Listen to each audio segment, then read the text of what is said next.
político, como dicen. ¿Cómo está, don Roger? Muy bien, buenas tardes. Le agradezco a usted, al Grupo Extra y en general a la audiencia que nos den la oportunidad de comunicarnos. Esa es la idea del Banco Central de tener ese acercamiento con la población.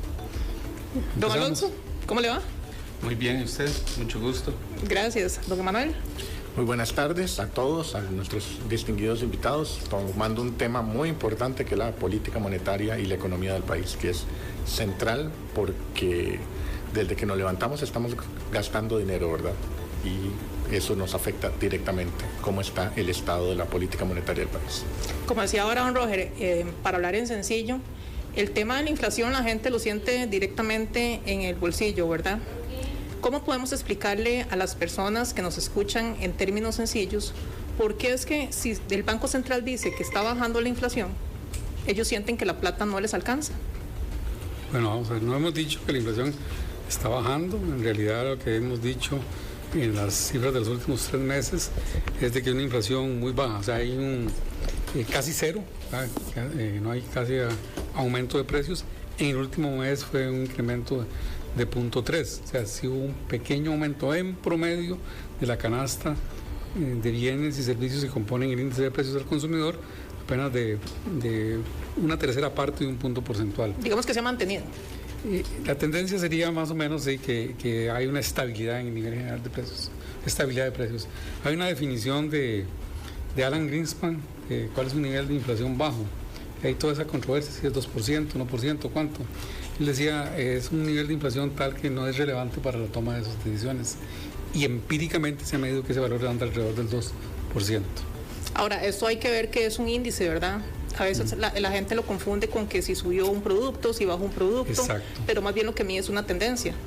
Lo que mide es el costo de una canasta al día de hoy con respecto a otro periodo. Entonces se miden esos costos y se ve la variación porcentual entre esas dos fechas, y eso es lo que denominamos el cambio en los precios. ¿Sería correcto decir que el costo de vida se ha mantenido? Está relativamente estable, ¿sí? Porque si los precios están relativamente estables, el costo que pagamos por las cosas, independencia si es alto o es bajo, es relativamente estable, es parecido al momento de referencia. Sí. Y ahí influye también lo que es el tema de los precios regulados, ¿verdad? Y lo que es el tema de los alimentos también. Sí, la canasta tiene diferentes desagregaciones. Una que hacemos es precios regulados, precios no regulados, y bueno, también podemos ver los distintos componentes de la canasta. Algunos son bienes, son servicios, alimentos dentro de los bienes. Y ahorita tenemos como alguna presión externa o interna que nos podría hacer variar ese rango o ese promedio que ustedes estiman de cómo podrían dar la inflación para el resto del año. Lo que hemos previsto es una inflación relativamente baja, ya está en términos positivos en este momento, como le dije, el último mes, hace una semana salió el dato 0.3, y incrementos, ligeros incrementos, pequeños incrementos al resto del año, y esperamos en el primer trimestre de 2025 estar cercano al 2% en términos interanuales. Eso significa que podríamos andar parecidos. Se han dado algunos meses en que sí hemos visto, como usted bien lo decía ahorita, un poquito de incremento de los 8 meses, 4 más o menos han tenido movimientos en positivo. Estrictamente positivos los dos últimos, que fue 0,03 y luego 0,3. El mes anterior a ese había sido menos 0,03, o sea, 3 centésimas de punto porcentual negativo. Es prácticamente imperceptible en el agregado. De hecho, venimos de un periodo que fue por alrededor de 12 meses, una cosa así, de variaciones interanuales negativas. Mucha gente se queja cuando se desagrega el tema de la inflación, de que hay un peso relativo muy grande en ciertos productos que no son de consumo de las clases populares. Por ejemplo, si observamos unos productos que han bajado mucho, podemos notar el tema de los automóviles nuevos, los viajes al extranjero, los paquetes turísticos, que no son el del consumo diario de las personas. Pero nos encontramos con algunos alimentos que sí los consumen todos los días las personas, que están subiendo. ¿No cree usted que habría que empezar a revisar nuevamente esas variables? Ya, más bien Costa Rica es un país modelo en el tema del índice de precios. No es el Banco Central, es el INEC, el mérito es para el INEC.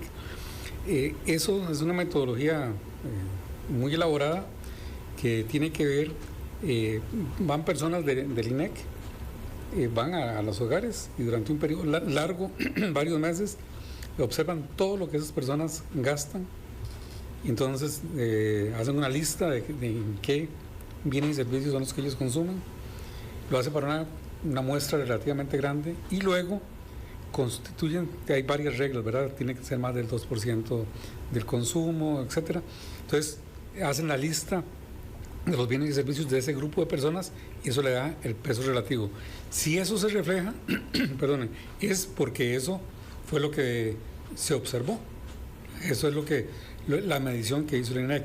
No es una, perdón, no es una medición arbitraria o una escogencia arbitraria de bienes y servicios. Refleja los patrones de gasto de un grupo de familias, son familias, la mayor parte, porque se hace también, de ingresos medios. Entonces es representativo del consumo que hay en Costa Rica. Y se revisa cada 5 años. Hubo una época en que se decía cada 10 años, ahora cada 5 años, y la última vez fue en el 2020, me parece que ya el año entrante hay que revisarlo de nuevo. Hablando un poco también sobre el tema de las proyecciones a final de año. Ustedes han revisado 2 veces las proyecciones de crecimiento del país. Primero lo hicieron hacia la baja, ustedes tenían un 4% al principio, lo bajan a 3.8% y luego vuelven al 4%. ¿Por qué se da eso? Porque mucha gente lo que cuestiona es, bueno, entonces no hicieron bien la tarea en enero. Es eso lo que cuestiona la gente. ¿Qué elementos provocaron esas 2 variaciones? Sí, hay varias cosas. Bueno, primero lo revisamos, damos una predicción a finales de enero, el 31 de enero, 30, 31 de enero, y lo revisamos en abril, en julio y en octubre. O sea, todavía falta una revisión más para este año y en enero va de nuevo. Y no lo hacemos para un año, sino lo hacemos para 24 meses. Eso es en todo el mundo que ocurre. Se hace con la mejor información que se cuenta en cada momento. Como la economía va cambiando, entonces hay nuevos insumos de información que llegan y nos dicen a nosotros, de acuerdo con nuestros modelos y demás, que lo que pasa. Lo mismo que usted puede estar diciendo, podría estar sentado aquí un funcionario del Fondo Monetario Internacional, ellos llaman el WIBO, expectativas económicas mundiales, es en inglés, pero en español es eso lo que quiere decir perspectivas económicas mundiales, y hacen esa misma revisión. De hecho, uno de los insumos para nosotros tiene que ver con la economía internacional. Uno de los elementos que han cambiado en este año ha sido las perspectivas precisamente sobre el crecimiento internacional. Siendo una economía pequeña y abierta que depende en buena medida de la demanda externa, si el mundo cambia, nosotros cambiamos. Es uno de los elementos. Hay otros elementos que pueden ser muy idiosincráticos por fenómenos climáticos o algo que pasó con una cosecha. No sé si Alonso quiere intervenir, pero sí, con ganas. Tal vez una previsión. A inicios de año estábamos viendo una desaceleración que esperábamos, pero fue mayor a la esperada alrededor de febrero, marzo. Esa, de hecho, fue una de las motivaciones para continuar ese proceso de reducción en la política monetaria para acercarnos a la tasa que estamos ahora, pero con la información más reciente, más bien ha habido que revisar hacia atrás alguna de la información. De hecho, si uno ve algunos de los meses puntuales, ¿cuál fue la estimación del índice de actividad económica, el IMAE? Para abril hubo varias revisiones, incluso fue un cambio de un punto porcentual, y esa información que se va actualizando periódicamente es la que contribuye a esa prospección que hacemos de cuánto va a ser el crecimiento del año. Hay algo ahí importante, y es que a nivel de la economía la producción está creciendo mucho más que en otros países de América Latina, ¿verdad? Estamos, como uno podría decir en cristiano, don Roger, don Alonso, que la economía está bien, la economía de Costa Rica con respecto a otros países del mundo, porque ahora que tocaba el tema del IMAE, también vemos que hay una diferencia entre lo que es el crecimiento en zonas francas, ¿verdad?, y lo que es el régimen definitivo, que son más empresas locales. Entonces, ¿eso se traduce en que la economía está bien para todos? No, el dato, bueno, en general la economía está bien para todos porque las actividades están creciendo. El régimen definitivo, como usted dijo, alrededor del 3.4 es crecimiento, y el otro está creciendo mucho más, a veces 3 veces más, 10.5. un crecimiento de doble dígito. Eso es mucho en materia de crecimiento económico. Pero sí, usted tiene razón, hay una parte de la economía que tiene un mayor dinamismo y crece a tasas más altas que otra parte de la economía. Son datos macroeconómicos, ¿verdad? Como, por decirlo así, es como una especie de promedio, pero hay que ver los distintos componentes y ahí es donde vienen las diferencias. Pero en otros países la cosa está más difícil. En general, una tasa de crecimiento de 4% es una tasa alta de crecimiento. Es de los países que en América Latina más crecemos. No me atrevería a decir que es el que más, creo que República Dominicana crece más que nosotros. En los países de OCDE somos de los que más crecemos y no el que más crecemos, pero sí, no quiero ser como autocomplaciente. Uno pensaría que hay cosas que mejorar. ¿Y ese crecimiento cómo se ve reflejado también en términos de ingresos y ¿verdad?, de las familias y del empleo, justamente? De varias formas. Una es el empleo como tendencia, el desempleo como tendencia viene cayendo, ya estamos a niveles inferiores a niveles de antes de la pandemia, ¿verdad?, que es muy bueno. Y en términos de ingreso laboral, salarios básicamente, para hablar en sencillo, tenemos para lo que es los trabajadores del sector privado una ganancia en términos reales. Hay ciertos grupos de la población, ciertos grupos que sí ven esa mejoría. No sé, Alonso, si quieren ampliar. Sí, en términos de empleo, el número de personas que tiene una ocupación, hay que recordar que esto es una encuesta, ¿verdad? Tiene un margen de error, pero si tomamos el valor puntual, la última observación es el segundo mes con ocupación más alta desde el inicio de la pandemia. Eso quiere decir que en alguna medida el crecimiento económico se está traduciendo, como decía don Roger, en crecimiento de los salarios reales y en crecimiento de la ocupación. Obviamente es muy preliminar para definir una tendencia total de lo que está pasando, pero por lo menos esas noticias son alentadoras. Algo que también vale la pena mencionar en la comparación con Latinoamérica es que varios países en trimestres recientes han tenido incluso contracciones económicas, un decrecimiento de la economía, mientras que nosotros tenemos un crecimiento que podríamos decir que está cercano al potencial en este momento. Hace poco también, Emanuel, sacabas vos una nota con relación al tema de la participación laboral, que no estaba tal vez creciendo o se comportaba de igual manera que el tema de la disminución en la tasa de desempleo. Sí, principalmente hay un elemento que, bueno, no es tanto de ustedes, porque no es la función básicamente del Banco Central, pero el tema de la informalidad es un tema gravísimo. De hecho, este año, en un año, en los últimos 12 meses, 44,000 mujeres cayeron en la informalidad. O sea, mujeres que tenían trabajo, según los datos del INEC, que tenían un trabajo estable, pasan a estar dentro de la informalidad. Y eso es uno de los temas que afecta. Y quiero también apuntarle a un sector que es muy importante para nosotros como país en la economía, porque es la base en la que se fundó este país, que es el agro, que ustedes en el último IMAE presentan que ya es un trimestre seguido con números rojos del tema del agro. Nosotros ya entramos a ese tema y preguntamos al presidente de la Cámara Nacional de Agricultura, y quiero que me contesten ustedes, y él dice que una de las dos razones por las cuales eso está ocurriendo tiene que ver con algo de lo que hemos venido hablando y de lo que el Banco Central ha salido mucho en la luz pública en los últimos meses. Aquí encontré la nota, Manuel, y lo que nos decía es que aunque el desempleo se está reduciendo, la creación de nuevos puestos de trabajo se encuentra en niveles bajos. También. ¿Cómo podemos explicar eso?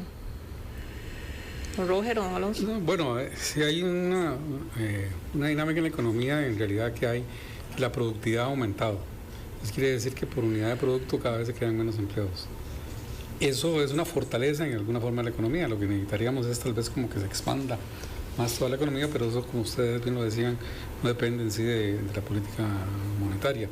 Y eso es un fenómeno muy probablemente que se dé en muchas partes del mundo. Con lo de la agricultura, ahí hay varias precisiones que hacer. Bueno, la agricultura es una actividad muy heterogénea. Tenemos actividades de frontera en la tecnología, digamos, con lo que se llama agricultura de precisión. Tenemos actividades muy básicas de agricultura de subsistencia, cada una tiene dinámicas distintas, algunas responden al mercado externo, exportación, piña, banano, por decir melón, que está creciendo, por ejemplo, y algunas como uno podría pensar algunos tubérculos, cebolla, una cosa así para el mercado interno. Entonces ahí hay una diferencia cuando se habla de la agricultura, hay que pensar de qué se está hablando. En la medición del PIB de la agricultura, lo que pesa, el dato que me dieron es 3.5. O sea, es importante, probablemente emplea mucha gente, pero está de lejos de ser la principal actividad económica en Costa Rica. Eso no quiere decir que hay que tratarla mal, no, hay que dejar que se manifieste y que sean los precios relativos los que conduzcan a las personas a ver a qué actividad se dedica y demás. Entonces, eso es lo que le puedo decir de la agricultura. ¿El tipo de cambio está afectando? El tipo de cambio es una decisión que es algo que viene del mercado y lo puedo decir, muy probablemente para las personas que producen para el mercado interno, que requieren insumos que son importados, eso para ellos un tipo de cambio bajo les favorece. Para un exportador un tipo de cambio probablemente quisiera un tipo de cambio más alto, depende en cada caso. No puedo decir que no afecta, pero todo afecta, la cantidad de lluvia afecta, el sol afecta, ¿verdad? La temperatura afecta, todo afecta, pero ¿qué es responsabilidad de la política pública y qué no? Como los precios internacionales también afectan bastante, porque por ejemplo una actividad agrícola exportadora está sujeta a poder vender al precio que se venda eso en el mercado internacional. Hace unos meses estuvimos viendo algunos datos y de hecho los precios internacionales de algunas de las principales actividades agrícolas tienen más volatilidad incluso que el tipo de cambio. También un elemento con respecto a la informalidad, es cierto que la informalidad es muy relevante, es un fenómeno que cuando lo discutimos en OCDE es ajeno para los países europeos y Estados Unidos, por ejemplo, pero es muy cercano a los latinoamericanos. Y hay países, incluso latinoamericanos, cuyo nivel de informalidad se acerca al 70%, por ejemplo. Entonces, creo que algo favorable que la economía esté creciendo a los niveles que lo está haciendo actualmente es que hay una tendencia en la que conforme aumenta el nivel de ingreso del país, la informalidad tiende a reducirse. Entonces es un proceso lento, definitivamente no es algo que pueda resolverse de la noche a la mañana, pero por lo menos la trayectoria en la que podemos estarnos dirigiendo debe ser la correcta. ¿Podríamos decir que son las zonas francas las que están sosteniendo la economía? No, la mayor contribución del crecimiento viene del régimen definitivo. Es muy favorable, muy positivo que tengamos algunas empresas que crecen a 2 dígitos, algunas inclusive cercano al 20%. Como en todas las zonas francas están creciendo a más del 10%, pero vamos, es muy favorable para todos porque hay encadenamientos. Entonces sí, que dicha que crece a eso, pero no es que es lo único que crece, todo crece, nada más que a distintas tasas. Sí, porque hay economistas que he escuchado decir ese comentario, ¿verdad? Es que las zonas francas están sosteniendo la economía. El crecimiento sería menor si no estuviéramos las zonas francas, pero la mayor parte del crecimiento, un 65%, una cosa así, 2/3 partes del aporte al crecimiento viene del régimen definitivo. Ok, y ahora que están, perdón, Emanuel, adelante.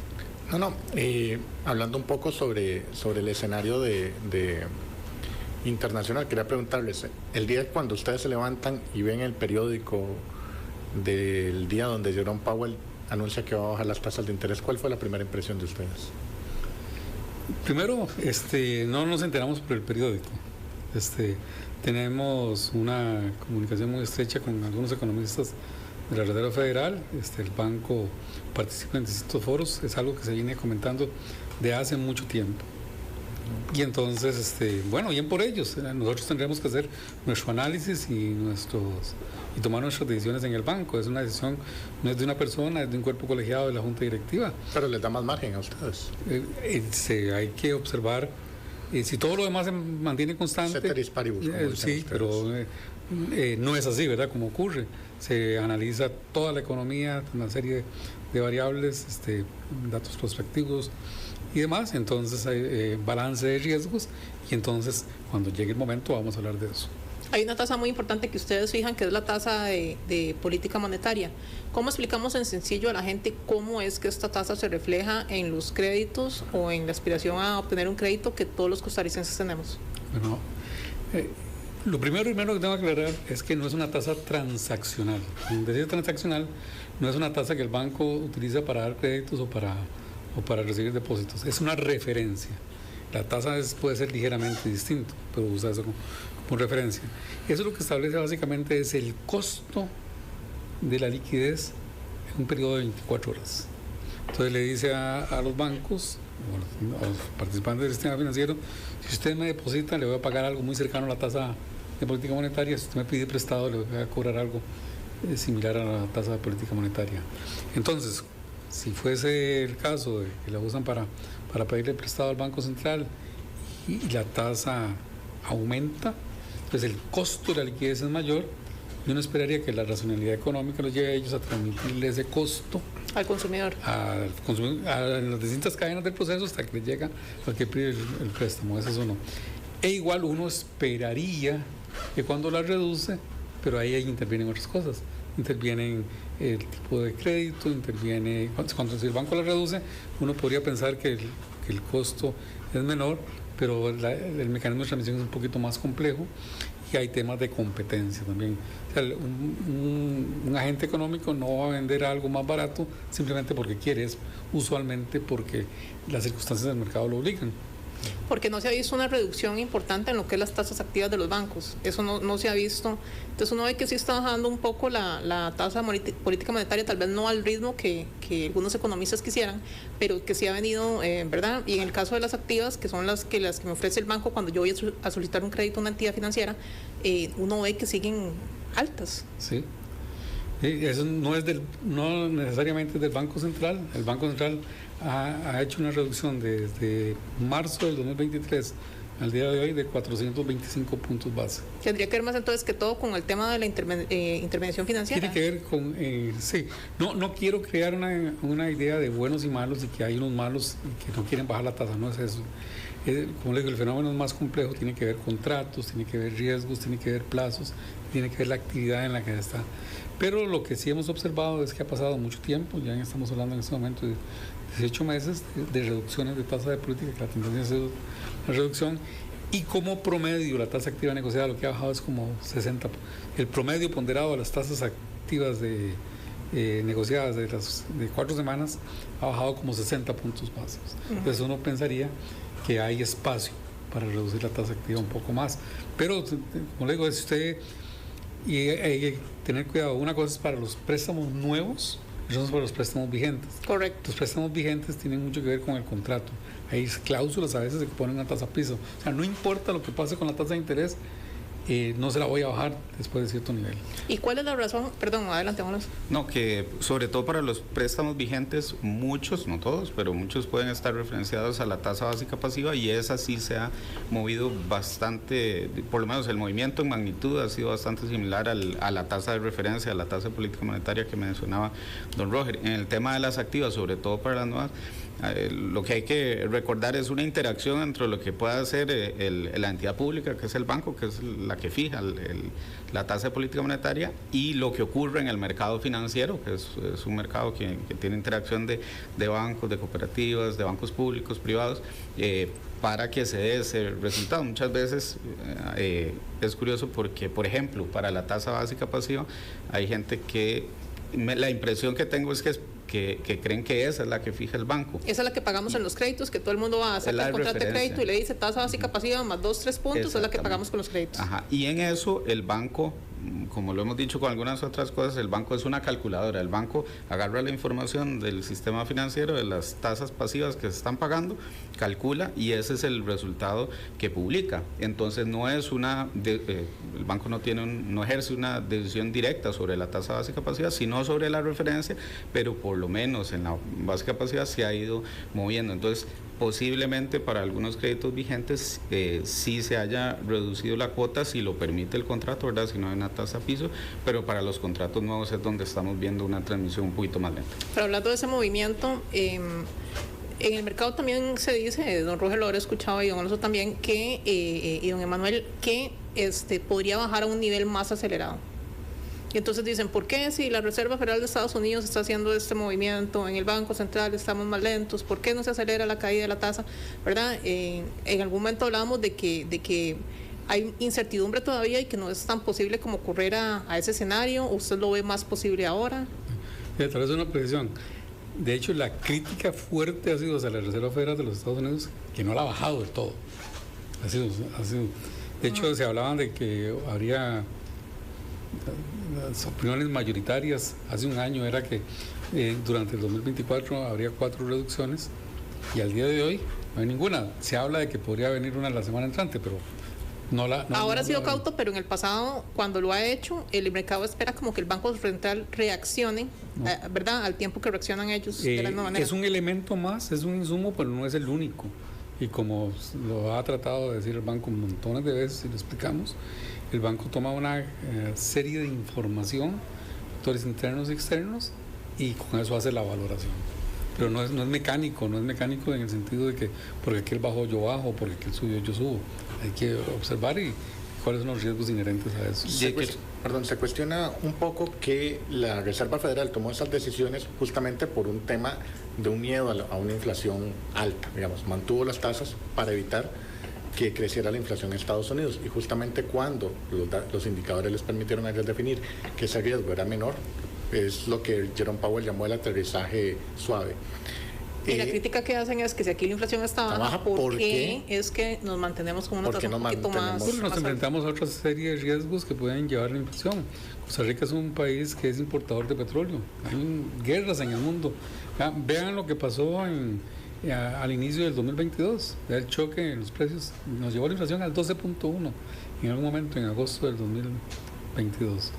Y entonces esa es la prudencia que el banco tiene que centrar. Claro, a posteriori, y uno lo entiende, a posteriori uno dice,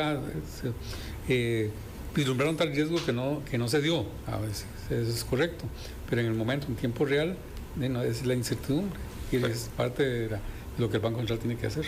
Pero también, tal vez por la forma en la que está planteada la pregunta, pareciera, bueno, todos los bancos centrales ante el choque de inflación subieron la tasa, eso es una certeza.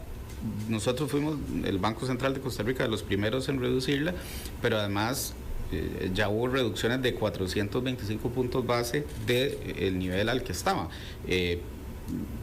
Creo que puede ser que alguna gente espera que llegue al nivel al que estuvo justo antes del inicio, pero si uno revisa los datos históricos de la tasa de política monetaria, ese no era un nivel como base normal para empezar a tomarlo como referencia. Pero además la Reserva Federal todavía no ha tomado ninguna decisión. Nosotros empezamos a reducir la tasa a inicios del año pasado y por ejemplo este año, en momentos en los que estábamos cerca de la Reserva Federal, el Banco Central de Costa Rica continuó bajando la tasa, estuvo en el límite inferior del rango de la Reserva Federal, 5.25, y continuó bajándola. Ahorita estamos 50 puntos base por debajo. Vamos a ir a un pequeño corte comercial y ya casi regresamos con todos ustedes y con las autoridades del Banco Central. No se vaya porque vamos a regresar hablando del tipo de cambio, un tema que le interesa, estoy seguro, a usted y a todos los que nos escuchan.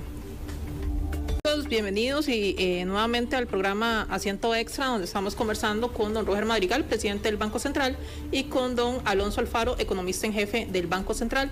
Estamos hoy conversando acerca del tema económico y les decía el tema del tipo de cambio, ¿verdad? Un tema que es bastante polémico ahora que lo decía mi compañero Manuel Miranda.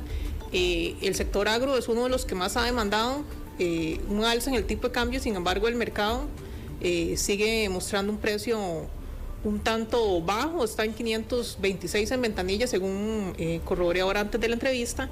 ¿Qué mensaje le podemos dar a estas personas, sobre todo al sector agroexportador, que siente que esta variable está generando una afectación importante en lo que son sus operaciones?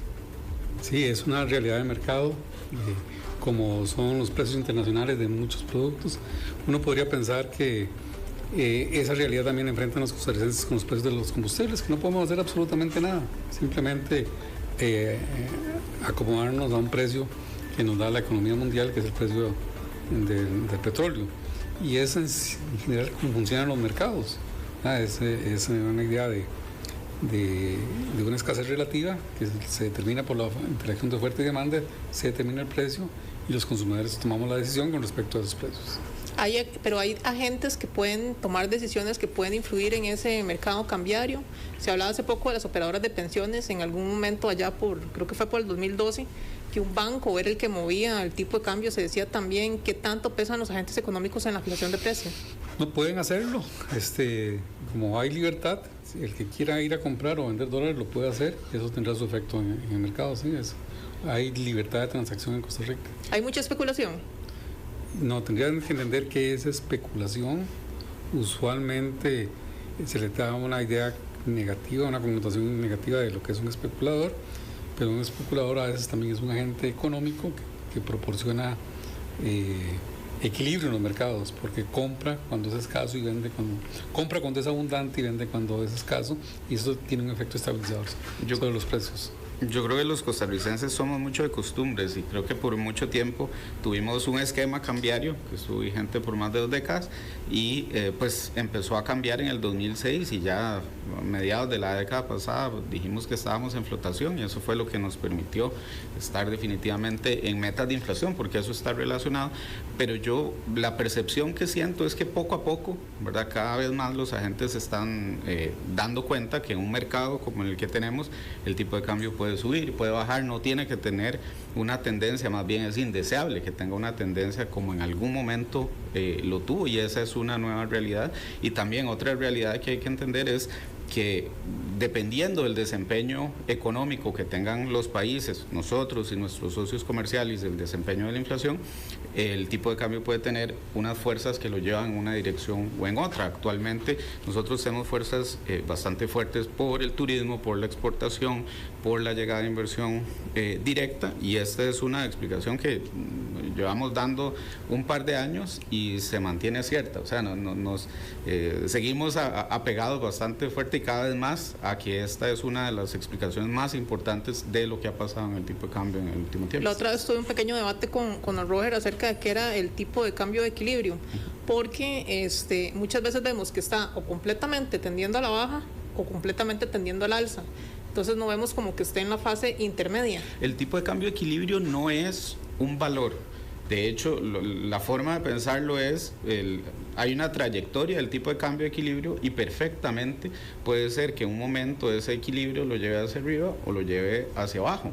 Eso es natural dependiendo de los determinantes que tiene. Por ejemplo, un determinante muy importante y que lo ha llevado en diferentes direcciones en las últimas décadas es la productividad de la economía. Si la productividad de la economía mejora con respecto a los socios comerciales, lo lleva en una dirección, si empeora, lo lleva en otra. Entonces no hay que pensar en el tipo de cambio de equilibrio como un valor puntual, sino como algo que va... Yo hacía referencia así a Roger y a don Alonso como a un punto intermedio, porque tener 6 meses un tipo de cambio tirando a la baja, uno pensaría que ahí no hay ningún equilibrio. No, pero en realidad el tema de tipo de cambio es tipo de cambio real de equilibrio. Sí. Tipo de cambio real, no el nominal. Ajá. Y ese depende de lo que se llaman las variables fundamentales de la economía que lo determinan, como la productividad, pues como la inversión directa, como las presiones fiscales, como las diferencias en tasas de interés, cierto tipo de variables reales de la economía.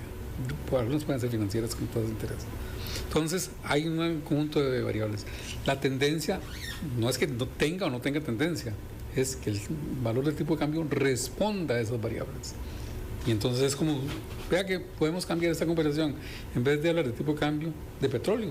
¿Y quién habla de que hay un tipo de cambio, que hay un precio de equilibrio del petróleo en el mercado mundial? Al contrario, si usted se pone a ver, todo lo que los analistas habían dicho con lo de las guerras era que iba a llegar a niveles de en realidad muy altos, y la sorpresa hoy en día en los mercados es que el precio del petróleo andaba entre 75 y 80 dólares en los últimos meses, algo que hace 6 meses la gente no se imaginaba que fuese así. ¿Por qué? Porque responde a dinámicas de mercado. Entonces el mercado, el que tenga tendencia, no es que es malo que tenga tendencia o que es bueno que tenga tendencia, lo que es que el tipo de cambio refleje las fuerzas del mercado, que refleje los valores de esas variables fundamentales, porque si no lo reflejan se crean distorsiones, y esas distorsiones son las que salen muy caras. Y hay temporadas en que, ¿verdad?, va a estar alto, va a estar bajo, pero últimamente vemos como que estamos superavitarios, que estamos, voy a decirlo en sencillo, nadando en dólares en Costa Rica. Y hay gente que incluso habla de dolarizar la economía, ¿verdad? Porque es como tanto el tema del dólar que uno dice, bueno, ¿por qué no dolarizamos la economía de una vez? No, la dolarización, las razones para dolarizar usualmente una economía es porque no tienen control sobre la inflación. Y en Costa Rica algo hay en los tiempos recientes control sobre la inflación. Entonces no están las condiciones para dolarizar la economía en este momento. Pero se ha investigado dónde viene este exceso de dólares. Sí, claro, lo acaba de decir, de la recuperación del turismo, de la inversión directa, de las exportaciones. Estamos diciendo, la primera parte de la entrevista dijimos, este año, en este momento está creciendo 10.5% la actividad de las zonas francas. El año pasado, en algunos momentos, 20%. Si ustedes se ponen a ver, hay mucha coherencia en las cifras económicas. Y todo eso se manifiesta en algo que vimos en el primer trimestre. Usted que me habló del primer trimestre, sacamos un recuadro sobre el déficit de cuenta corriente. El desequilibrio externo de Costa Rica con el resto del mundo cada vez más pequeño. Y muy financiado. Entonces eso hace que, por decirlo así, sobren dólares, el mercado sea superioritario, tiene una tendencia hacia la apreciación. Hay un exceso de oferta, el precio tiene que bajar, y por un lado eso se manifiesta, por otra parte, en la acumulación de reservas que tiene el Banco Central. ¿Habrá influencia del crimen organizado? ¿La legitimación de capitales? No hay evidencia de eso, no hay evidencia. O sea, como posibilidad uno no lo puede negar, pero la idea es dónde está la evidencia. Y eso no sería propio como investigarlo. Bueno, es que... ¿A quién le corresponde investigar eso? No, eso está... Hay algo que se llama oficialidad de cumplimiento en las entidades financieras. Todo movimiento irregular tiene la obligación de investigarlo. Entonces, en parte, primero las entidades financieras como tales, la SUGEF y el control antidrogas, me parece. ICD. El ICD. Perdón, de hecho, digamos, el precio del que hablamos generalmente es el de Monex. En el Monex participa el banco y participan agentes, pero la mayoría del volumen de parte de la contraparte es entidades financieras. Entonces, lo que llega ahí en general es cosas que pasaron por la supervisión de cada uno de los bancos y de la supervisión financiera. Entonces, digamos, el banco, sobre todo en mercado, en Monex, es el que organiza el mercado y también participa generalmente comprando dólares, pero del mercado más general, amplio de ventanillas, es un usuario de información estadística. Digamos, los bancos reportan cuáles son las transacciones y los montos, etcétera. Entonces el banco puede construir la información estadística. También, digamos, hay que pensar si los movimientos que uno ve tienen sentido de mayor de incremento o reducción de la actividad, porque tendrían que tener el mismo patrón que también tiene la actividad económica, la inversión extranjera directa, el turismo, sobre lo cual sí tenemos muchísima información y podemos observar y nos ayuda a explicar mucho de lo que vemos. Tengo un dato por acá y es que tenemos 14.000 millones de dólares en reservas. 14.101. 101, imagínense, se me faltó el 101.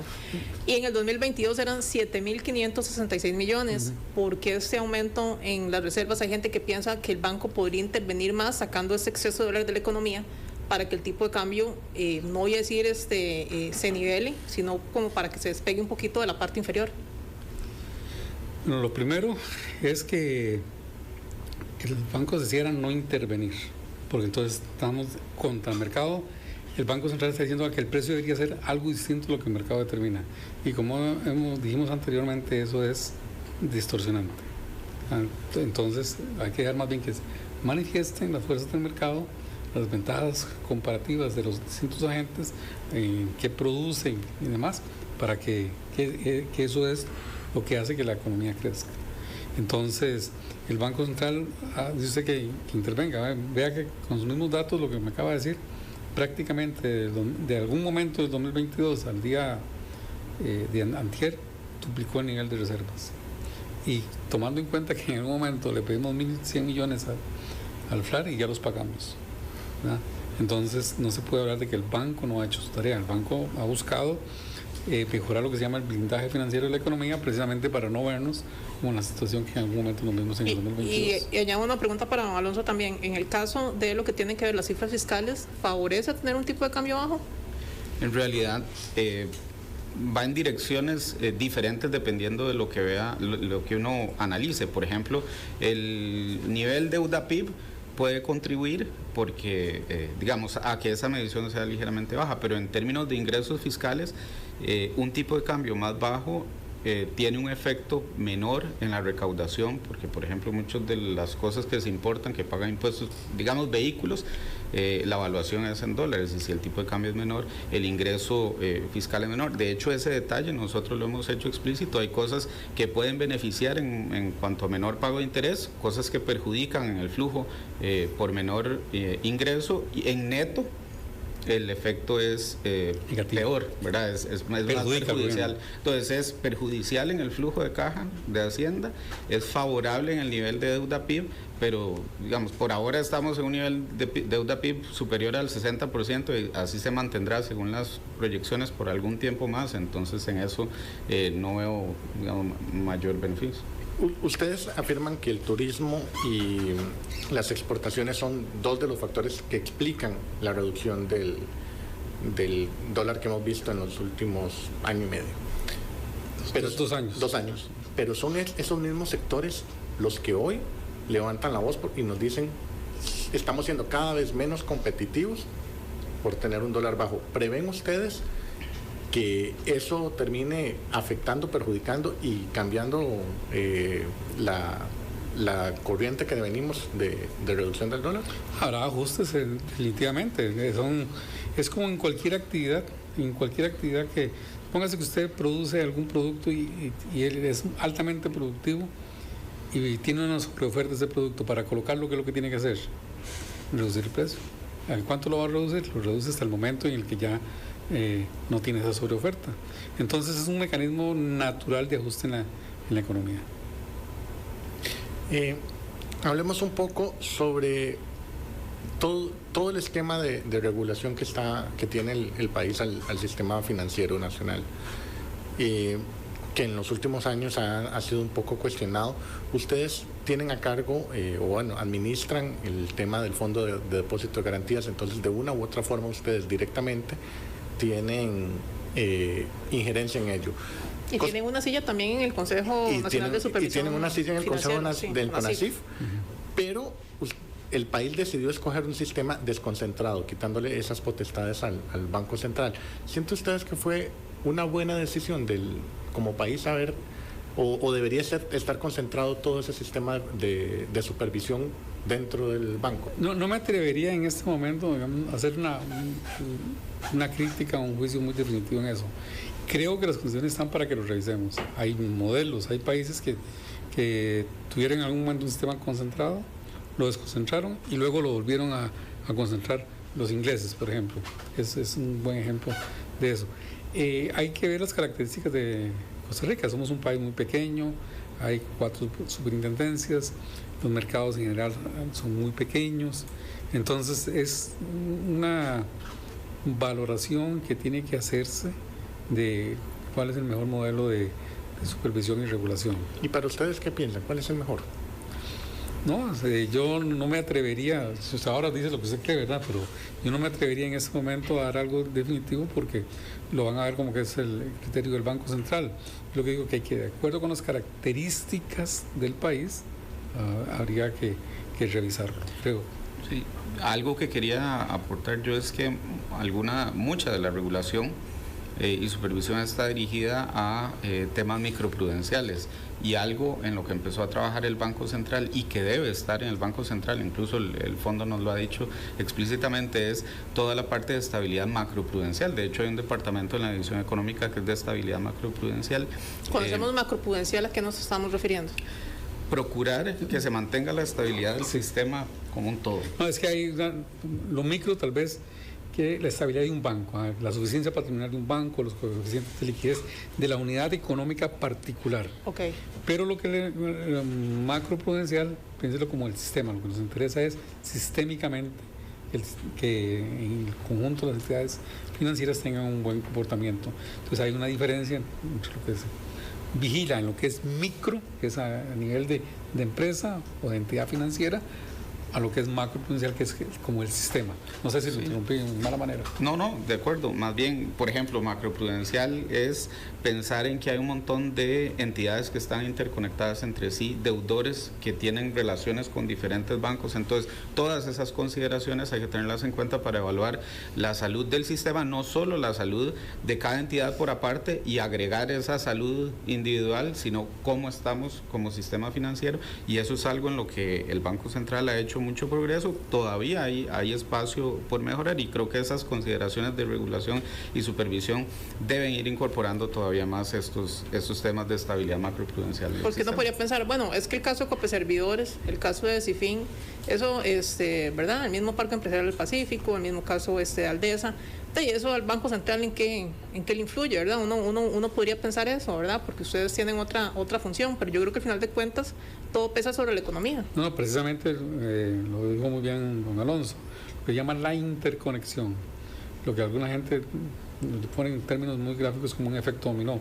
Puede ser una entidad que es relativamente pequeña, pero está muy interconectada, que le genera a las demás efectos. Vea que el caso de Copeservidores, por relativamente pequeño para el sistema financiero, pero en algunos casos asociaciones solidaristas o igualmente algunas otras cooperativas tuvieron alguna afectación. Entonces eso es muy importante verlo, eso es parte de lo que es y el panel con el público. Claro. El público, bueno, los ahorrantes particulares y algo que es todavía más serio, que es la confianza en sí. Eso es decir, la credibilidad en el sistema. Exacto, si más personas deciden no salirse de la bancarización de sus ahorros, eso inclusive termina afectando las tasas de interés, porque es un elemento que van a tomar en cuenta las instituciones a la hora de medir su costo de riesgo a la hora de dar sus créditos. ¿Sienten ustedes, por el papel que ustedes juegan dentro del CONACYF, y digo, es una apreciación que tenemos muchos, que no somos diestros en esto, que la regulación llega post-mortem, llega después de que el paciente falleció? Ahí tal vez otra apreciación. Lo primero es que hay que tener mucho cuidado, sobre todo nosotros en el Banco Central, de no hacer leña al árbol caído. Hay cosas que tienen que cambiar, mejorarse, revisarse. Costa Rica ha hecho en los últimos años un esfuerzo muy importante para modernizar la regulación. Entonces, en términos de regulación, se llaman las normas de Basilea III, que son como las buenas prácticas internacionales. Se ha hecho un esfuerzo, y eso hay que reconocérselo a las superintendencias y al CONACYF, se ha hecho un esfuerzo por evolucionar hacia esas prácticas. Eso es una parte. Entonces, usted dijo regulación, entonces regulación, como que la regulación no es el problema. Pero es decir, las leyes están y las normas están. Sí, es la supervisión. Es ahí, ¿no?, la enseñanza que tenemos que tener. No sé, ¿qué debemos hacer distinto para supervisar que esas normas que están bien se cumplan?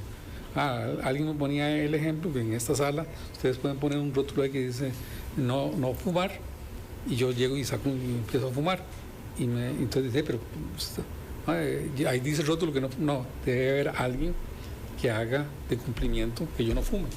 Esa es la parte de la supervisión.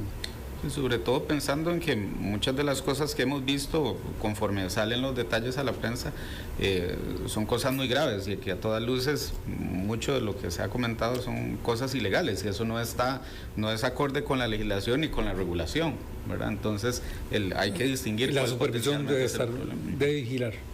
¿Y qué se podría cambiar? Es decir, no sé si en algún otro país pudiéramos decir, bueno, adoptemos esto que ha dado resultados. ¿Qué se puede cambiar? ¿Qué recomendación podemos hacer en positivo al sistema para decir, bueno, vamos a cambiar esto para que sea más efectivo?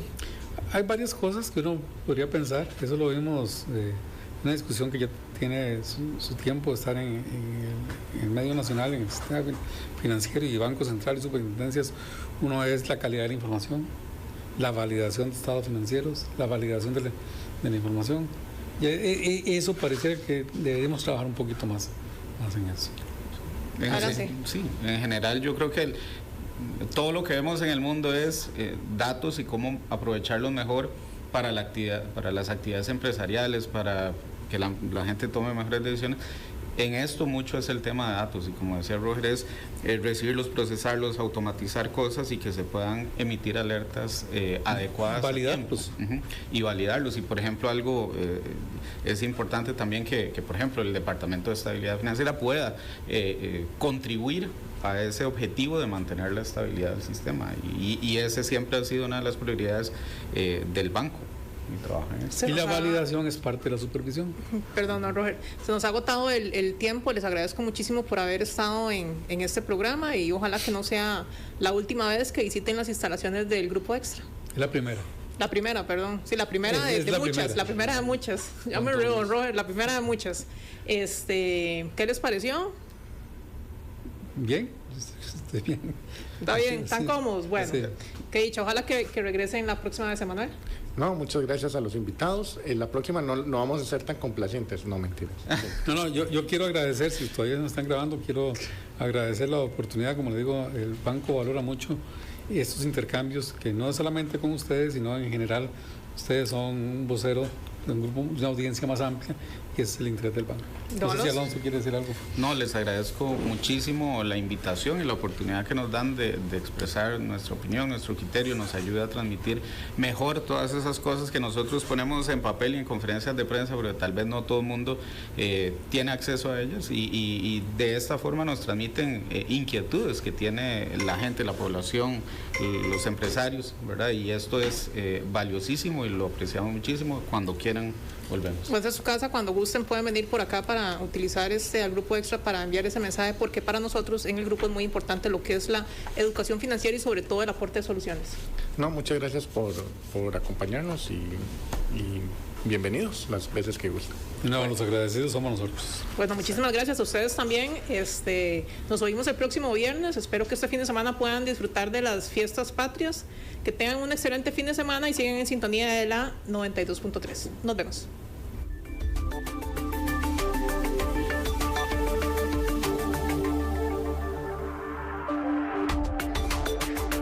Para entender el mundo en el que vivimos, no hay como escuchar a los que saben. Y con nuestros